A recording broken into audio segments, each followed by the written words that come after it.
Okay. All right, again, we're in Revelation 2 and 12, and the title is The Compromising Church. Yep. That's all mine says. Pretty much, that's what it is. It's mine gives little subtitles and stuff that shows you who this is and where it's being addressed to. Compromise. The compromising church. Last week was the persecuted church, and then the first one is Ephesus was the loveless church, which is interesting. The what? The loveless church, where you've lost your first love. So I'm gonna go ahead and start reading, and we'll start in verse 12. And to the angel of the church in Pergamos write, these things says he who has the sharp two-edged sword. 13. I know your works and where you dwell, where Satan's throne is, and you hold fast to my name, and did not deny my faith, even in the days in which Antipas, my faithful martyr, who was killed among you, where Satan dwells. Okay. So we're going to take this bit by bit. We already know into the angel of the church of Pergamos, we're talking about the messengers. All right? It's always going to be that. It's going to be the messengers. They can be talking to it could literally be an angel, but in this, the verbiage is not that in the Greek.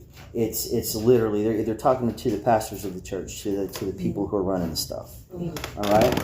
The leaders of the church. And I guess it could be an elder too, how the elders and the pastors. But then again, when you look up the word elder and you do the etymology to the word, how it goes down, guess what it says? It's a pastor. So isn't that interesting? Yeah. I never looked at it that way. It's very hard to separate which is which. Right. That's what I'm saying. I was like, isn't that it?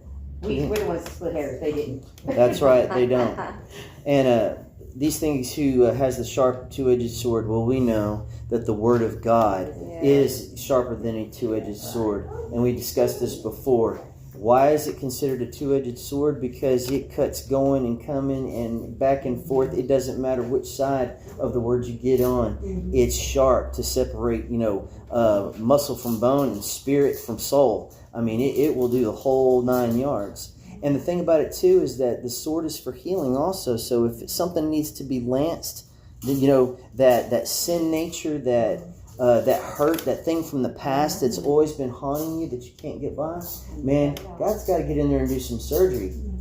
Sometimes we wish a scalpel would be used, but man, if a broadsword's where it's got to go, hey, sometimes we got to use the big blade, right? All right. He says, I know your works and where you dwell. All right, so the thing about it in Pergamos, the